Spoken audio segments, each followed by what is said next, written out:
Te presentamos Sentencias Colombianas a tu oído, un espacio inclusivo que cambiará tu manera de enterarte sobre las sentencias que están siendo emanadas por el máximo Tribunal de Justicia Ordinaria Colombiana en materia penal,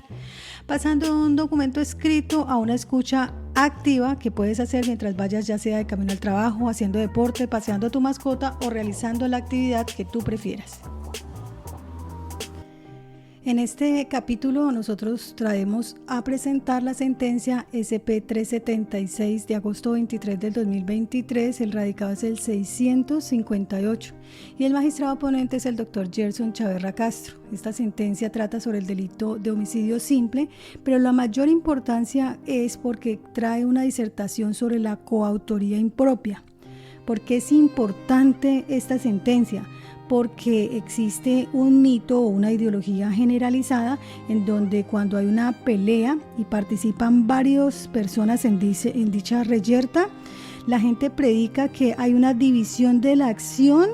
que cada uno realiza para determinar quién causó cada una de las heridas en esa reyerta, ya sea para atenuar o para que entre ellos se excluyan responsabilidades. Pero la Corte aquí trae que se aplica el principio de imputación recíproca, porque como existe un propósito en común para producir un daño, entonces a todas las personas que participan en esa reyerta en donde haya una víctima, les es imputable el hecho típico como si cada uno lo hubiera ejecutado individualmente.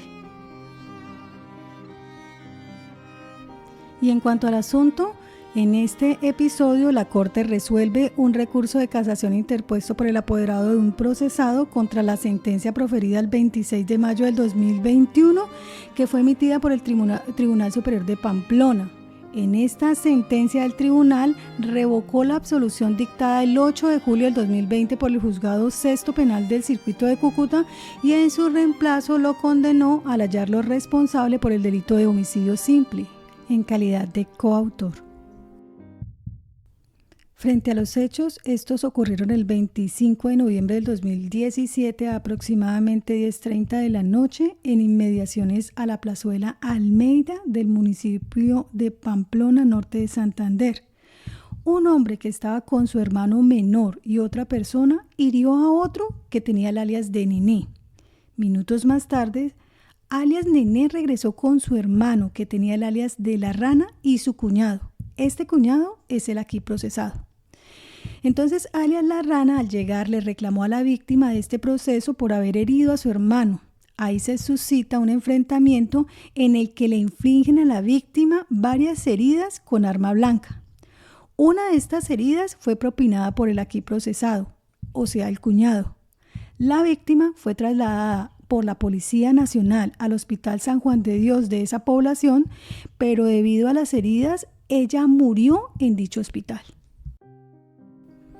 En los antecedentes procesales relevantes se tiene que el 26 de noviembre del 2017, ante el Juzgado Segundo Promiscuo Municipal con funciones de control de garantías de Pamplona, se legalizó la captura del procesado, se le imputó el delito de homicidio contemplado en el artículo 103 del Código Penal, cargo que él no aceptó. El 27 del mismo mes y año, de acuerdo a la solicitud de la Fiscalía, se le impuso medida de aseguramiento de detención preventiva en establecimiento carcelario. Esta decisión fue apelada por la defensa y confirmada por el juez penal del circuito de esa población. El 25 de enero del 2018 se radicó el escrito de acusación por el delito de homicidio agravado por el numeral séptimo del artículo 104 al señalar que la víctima fue puesta en estado de indefensión o inferioridad. El 5 de abril se verbalizó la acusación ante el juez sexto penal del circuito de Cúcuta y el 8 de julio de 2020 el juez condenó al procesado en consonancia con el sentido del fallo a una pena de 200 meses de prisión como autor del delito de homicidio agravado en grado de tentativa. Este juez le negó la suspensión condicional de la ejecución de la pena privativa de la libertad y el sustituto de prisión domiciliaria. Ya el 26 de mayo del 2021, el Tribunal Superior del Distrito Judicial de Pamplona, por apelación interpuesta por la Fiscalía, la defensa y la apoderada de la víctima, decidió revocar la sentencia impugnada y condenar al acusado no a 200 como estaba antes, sino a 268 meses en calidad de coautor de homicidio simple consumado. Este tribunal descartó la agravante del homicidio por no haber sido fácticamente atribuida en la acusación. Fijó además la pena accesoria de interdicción de derechos y funciones públicas en 20 años, de acuerdo al inciso tercero del artículo 51 del Código Penal, y mantuvo las demás decisiones adoptadas en la primera instancia. Ya contra esta decisión, el defensor acudió en casación. Entonces, en su demanda, el defensor, de acuerdo a los numerales tercero y primero del artículo 181 de la Ley 906 del 2004, propuso 2 cargos fundados en errores probatorios. En el primero, aduce el desconocimiento de las reglas de producción y apreciación de la prueba sobre la cual se sustentó la sentencia. Y en el segundo, en cuanto a que alega la falta de aplicación de la ley sustancial que consagra el indubio pro reo. Entonces, en el primer cargo, en donde este defensor adujo el desconocimiento de las reglas de producción y apreciación de la prueba sobre la cual se sustentó la sentencia, en este primer cargo, según el impugnante, la prueba testimonial no es apreciada de acuerdo con las reglas de experiencia y la sana crítica, porque el testigo que se encontraba con la víctima coincide con la descripción hecha por la legista en la necropsia de acuerdo a las heridas propinadas por el procesado, al tiempo que desmiente la de otra testigo, porque mientras esa otra testigo sostuvo que la víctima se defendía con una correa,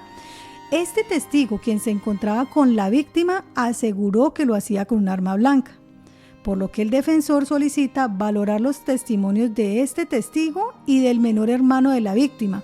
porque ellos coinciden respecto con las heridas causadas por alias La Rana y por el cuchillo que portaba la víctima, de acuerdo a los criterios fijados en el artículo 404 de la Ley 906 del 2004. Añadió también que la declaración en juicio de la testigo anteriormente mencionada es inconsistente con la entrevista en relación con las prendas que vestía el acusado el día del hecho, al asegurar esta testigo que la víctima no llevaba ningún arma blanca, versión contraria a la del testigo que se encontraba con la víctima, quien afirmó que su amigo tenía un cuchillo y que alias El Búho, tiempo después, le dijo que La Rana fue quien lo hirió mortalmente a la víctima.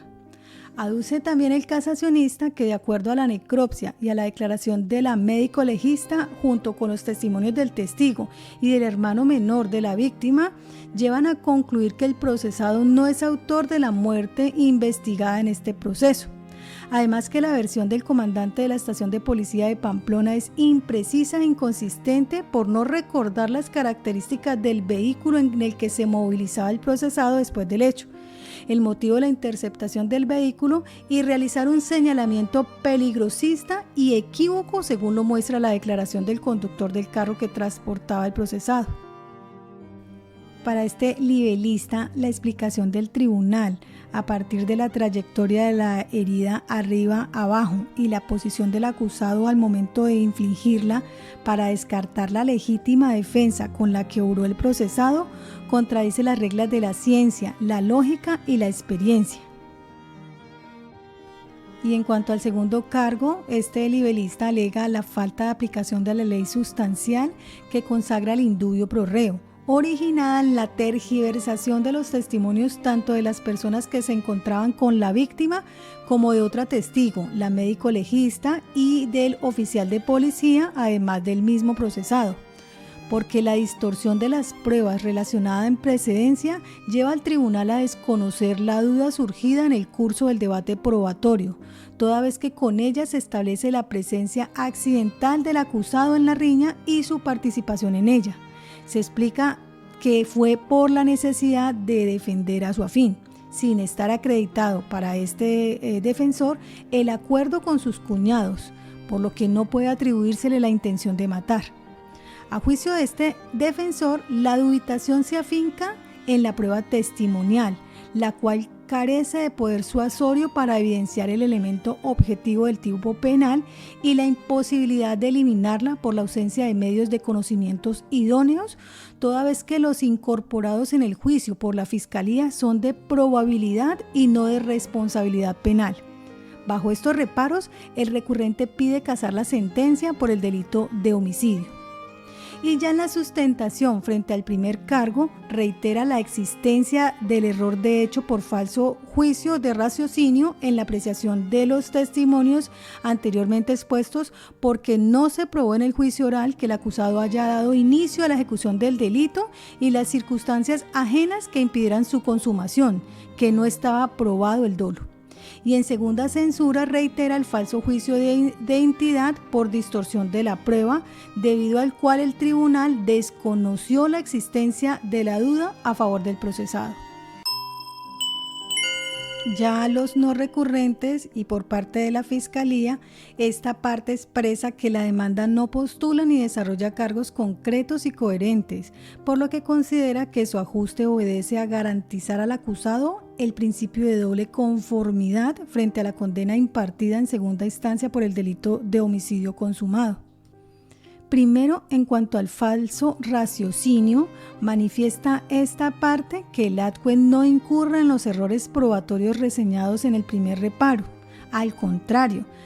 funda el tribunal la condena en los testimonios señalados por el recurrente. Luego, al considerar al acusador coautor, es indiferente establecer cuál fue la lesión determinante en la muerte de la víctima, ya que lo importante es la cooperación prestada por el procesado al fin propuesto, como se explica en la sentencia cuestionada. En cuanto que para el tribunal, los actos no pueden ser vistos separados como lo aduce el impugnante, sino que obedecen a un propósito de las personas que intervinieron a partir de la decisión común, división del trabajo y aporte significativo, como lo fue el del acusado,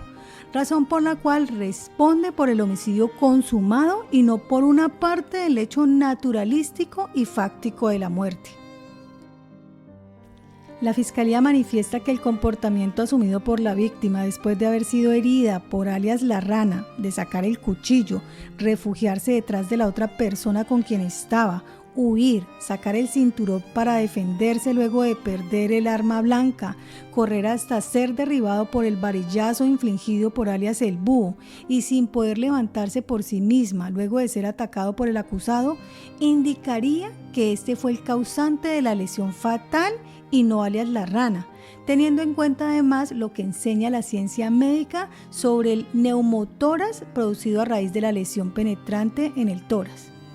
Para esta parte, los testigos que se encontraban con la víctima no mienten porque hayan declarado que alias La Rana fue quien hirió el pecho al occiso y que en todo caso el tribunal no cercena, adiciona o altera los testimonios relacionados en la censura.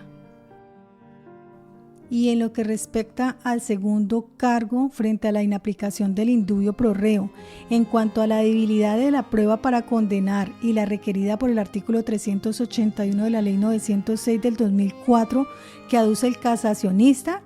la Fiscalía expresa que los elementos probatorios incorporados y los practicados en la audiencia de juicio oral acreditan las circunstancias de tiempo en las que ocurrió el hecho y el obrar doloso del procesado. Manifiesta que quienes estaban con la víctima aluden al aporte material del acusado en la ejecución del homicidio y en la intención de eliminar a la víctima, toda vez que a pesar que uno advirtió a los agresores, de cuyo grupo hacía parte el procesado, el estado de embriaguez en el que se encontraba la víctima, aún así fue atacado, mientras el hermano les pedía que no lo mataran. Continuaron agrediéndolo con armas cortopunzantes hasta producirle el deceso. Descartada por el adjue en la presencia accidental del acusado en el escenario de los hechos alegados por la defensa, el fiscal critica al censor alegar la falta de prueba demostrativa de la responsabilidad penal del procesado, cuando en el juicio pretendió mostrar que éste estaba obrando en legítima defensa de un pariente suyo, por lo que la Fiscalía considera probada la materialidad del delito de homicidio y la participación en él por parte del acusado, por existir prueba testimonial que lo señala a abalanzarse sobre la víctima caída en el piso y propinarle varios navajazos, hecho este admitido por el acusado en su declaración rendida en juicio oral. Entonces, en consecuencia, la Fiscalía pide no casar el fallo recurrido. Por parte del Ministerio Público, este ente recuerda que según el artículo 138 de la Ley 906 del 2004, la prueba se aprecia en conjunto y su mérito suasorio se determina con criterios fijados en los capítulos de cada uno de los medios de conocimiento aducidos al proceso. En relación con la primera censura, este Ministerio Público manifiesta que el demandante pretende que la Sala realice una valoración integral de toda la prueba al considerar que los juzgadores le dieron un sentido diferente, tarea esta que es inadmisible en casación e innecesaria, porque tal labor la realizó el tribunal llegando a la conclusión que el acusado no obró en legítima defensa al revelar la prueba que la víctima en ningún momento atacó a alias La Rana. Para este delegado, la prueba de la defensa, cuya nueva valoración reclama, no desvirtúa la teoría del caso de la Fiscalía, de manera que el tribunal, al dejar de reconocer la duda, obró en consonancia con lo enunciado y evidenciado por los medios de juicio. Por tanto, no incurrió en error atribuido en la demanda. Frente a la inaplicación del indubio pro reo como segundo cargo, donde el libelista aduce la tergiversación de la prueba testimonial, el procurador manifiesta que el adquent, con sustento en las pruebas, las cuales no traiciona en su contenido literal, funda el aporte del acusado en la ejecución del delito. Señala que con su presencia el acusado contribuyó a asegurar la superioridad del grupo de agresores, reduciendo cualquier posibilidad de resistencia por parte de la víctima, al igual que el acusado la acechó y persiguió hasta herirla de muerte. Aquí el delegado reitera que la pretensión del defensor es la de imponer su particular criterio sobre cómo debió valorarse la prueba recaudada en el juicio oral, razón por la cual pide no casar el fallo impugnado. Consideraciones de la Corte. Luego de determinar su competencia, la Corte repara que fallará el asunto sin tener en cuenta las deficiencias que adolece la demanda, toda vez que su ajuste supuso el cumplimiento de las formalidades mínimas requeridas en sede de casación, bajo el entendido de la prevalencia de los fines del recurso vinculados a la efectividad del derecho material, las garantías debidas a los intervinientes en la actuación penal, la unificación de la jurisprudencia y la reparación de los agravios inferidos a las partes con la sentencia impugnada. También advierte que ninguna vocación de prosperidad tienen los cargos propuestos en la demanda, debido a que el fallo de segunda instancia se ajusta a lo establecido en el juicio oral y la prueba recaudada en él satisfacen los presupuestos legales para mantener la condena, sin que de otro modo el tribunal en su apreciación haya incurrido en los errores probatorios alegados por el casacionista. Recapitulemos en primera instancia que el recurrente señala la falta de apreciación de las declaraciones de quienes se encontraban con la víctima, otra testigo, la médico legista y el comandante de la estación de policía. Apreciación de declaraciones estas que no estaban sujetas a las reglas de la experiencia y la sana crítica, que para él entonces impidieron que el tribunal concluyera que en juicio oral no se probó que el procesado hubiese dado inicio a la ejecución del homicidio, ni que por circunstancias ajenas no se consumara, o que se hubiese acreditado el dolo, esto es, la intención de matar a una persona. En este aspecto, la Corte advierte que en la sentencia cuestionada no se afirma, con la prueba testimonial citada por el recurrente, que el inculpado diera inicio a la ejecución del hecho que culminó en la muerte de la víctima. Al contrario, el tribunal dio por acreditado que los hechos tienen origen en la agresión de la víctima a alias Nené, al señalar que el acusado y los hermanos, alias Nené y La Rana, tiempo después, acudieron a tomar venganza por el golpe que más temprano uno de ellos había recibido de la víctima. Asimismo, el tribunal es enfático en señalar que es alias La Rana la persona que inicia la cometida de apuñalar a la víctima, con apoyo en lo declarado por quienes con ella estaban, porque de acuerdo a lo relatado por el adquent, aunque en la versión de ambos testigos no fue el procesado quien infligió la herida que inauguró el ataque, sí son coincidentes en que fue un protagonista que se sumó casi que instantáneamente a la agresión, vinculándose activamente tanto en el grupal asedio y amenaza a la víctima como el sucesivo ataque con arma blanca. Entonces, para la sala, la crítica del impugnante, conforme a la cual no se probó que el procesado hubiese dado inicio a la ejecución del delito, carece de razón. Ahora bien, el problema jurídico avisorado guarda relación con la consumación del delito, debido a que el tribunal descartó la tentativa, bajo cuyo dispositivo amplificador del tipo penal, el juez de primera instancia había declarado responsable penalmente al procesado, considerando que las heridas con navaja infligidas por a la víctima no fueron letales, conforme a la necropsia y lo manifestado por la médico legista. Recordemos que el acusado renunció a su derecho a guardar silencio, admitió haber herido con su navaja de trabajo a la víctima, hecho demostrado con la prueba pericial practicada a tal elemento incautado al momento de su captura, al encontrar el perito correspondencia de la sangre hallada en él con la del occiso, solo que el procesado adujo haber actuado en legítima defensa de su cuñado, alias La Rana, tesis desvirtuada en las dos instancias con fundamento en la prueba recaudada en juicio oral y que no es puesta en discusión en sede de casación. Para la sala, en el contexto y desarrollo de los hechos, la participación del acusado y su responsabilidad en el homicidio establecidas en la sentencia de segunda instancia se explica tal como lo hace el tribunal con fundamento en la coautoría impropia, tema que el defensor elude aduciendo la existencia de errores probatorios.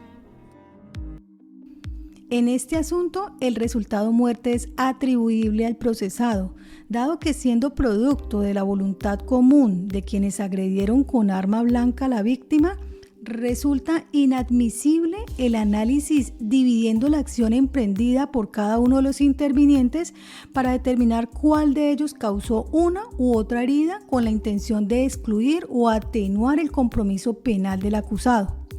bajo la afirmación de que la herida propinada por él no fue la determinante de la muerte, toda vez que en virtud del propósito común a todos le es imputable el hecho típico como si lo hubiera ejecutado individualmente.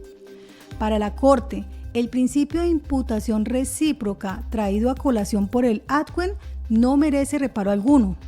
Dogmáticamente es innegable su validez y aceptación en la resolución de casos emblemáticos. Luego no hay razón para justificar su rechazo o inaplicación en este hecho, cuando ni siquiera es discutido por el casacionista.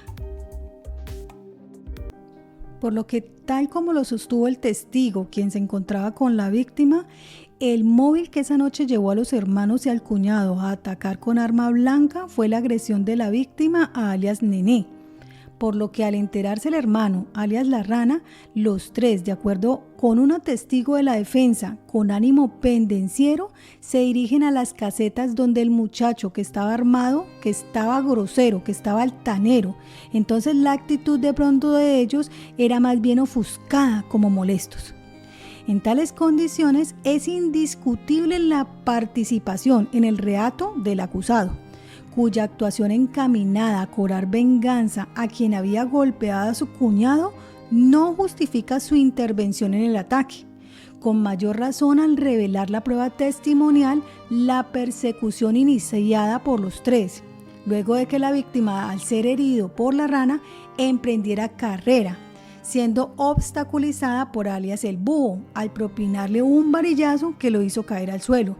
donde el aquí procesado se abalanzó para continuar el ataque con la navaja que portaba, el cual cesó debido a la intervención del testigo que se encontraba con la víctima. Por esto, las inconsistencias entre lo declarado por los dos testigos acerca del desarrollo del suceso, ninguna incidencia tiene frente a la participación en el ataque que el mismo acusado aceptó en su declaración, como tampoco en relación con la descripción física y forma de vestir, toda vez que está probada la intervención del inculpado, quien mancomunadamente con sus cuñados, con el propósito de cobrar venganza, atacó al muchacho que minutos antes había golpeado a su afín, alias Nené. Tampoco para la Corte tiene relevancia lo dicho por alias El Búho sobre la persona que le propinó la herida mortal al menor, ni el hecho de haber sido recluida esa noche en una celda cercana a donde se hallaba el acusado. Toda vez que se insiste en razón del fenómeno de la coautoría impropia, era innecesario determinar qué herida causó cada uno de los intervinientes en la reyerta, con mayor razón cuando el procesado aceptó haber intervenido en el ataque y lesionado a la víctima con su navaja. Para la sala, el tribunal no incurrió en ningún error de juicio en la apreciación de la necropsia y en lo declarado por la médico forense, ya que aunque el dictamen pericial establece que la herida que laceró el ventrículo izquierdo del corazón es determinante con la muerte de la víctima, a partir de las demás lesiones, 5 encontradas en el cuerpo de la víctima, concluyó que todos respondían porque el homicidio de la víctima menor de edad fue producto del actuar mancomunado de quienes lo agredieron y persiguieron hasta herirlo mortalmente,